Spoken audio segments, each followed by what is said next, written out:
There's a whole lot of different laws when it comes to voting, and each state does it a little differently. So let's take a look at 10 different states and see what their individual voter laws are like.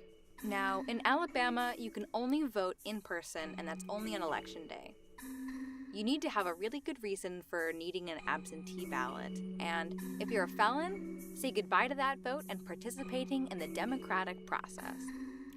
Mississippi is very particular. They want you to have specific IDs, there's no early birds, and everything is done the good old-fashioned way on paper.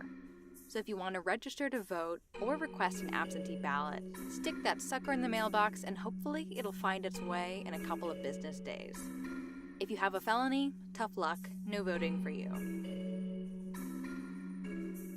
In New Hampshire, you're going to need a photo ID, there's no early voting, and you'd better have a damn good reason for requesting an absentee ballot.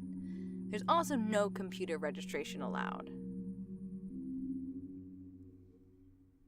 Now, South Carolina passed some strict voter ID laws, and the Federal Appeals Court took issue with that. The state said that they wanted these voting laws in place because of the rampant voter fraud that was happening.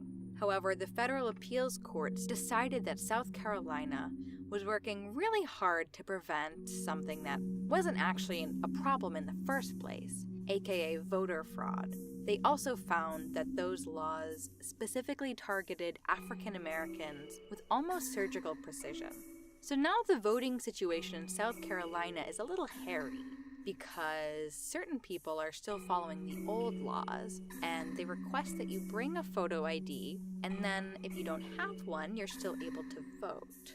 There's also no early voting and no same-day registration. Sounds messy. And then we have the easy-peasy lemon squeezy states. California has this awesome thing called automatic voter registration, which means that every single person in California gets to vote without doing a dang thing themselves. That's 7 million extra people for those of you counting at home. Don't worry about bringing an ID, and if you gotta register, you can do that the same day. If all of that doesn't do that for you, there's also 4 whole weeks of early voting, and anyone can request an absentee ballot at any time. Nebraska's pretty chill. They don't need you to have an ID, and they give you lots of time to come in early and vote. And they're pretty lax on handing out absentee ballots. Oh, and for all of you tech-savvy youngins, you can register online. Oregon takes the cake for having some of the best voter turnout in the country. You're automatically registered to vote there, and they send you your ballot straight to your mailbox. When you've filled it all out in the convenience of your home, you just have to stick it in any deposit box, and congratulations, you've successfully voted in Oregon. Washington is quick and easy. It's all done through the mail. That means no awkward or difficult polling places, no lines, and they don't care about your ID. Vermont's got a pretty sweet deal going. Everybody's already registered, they don't want to see your ID, you can vote for 4 weeks before the election day, and you can get an absentee ballot for literally any reason. Even people who are serving in jail are able to request an absentee ballot. So that was a look at 10 different states across the US and their approaches to voter ID law.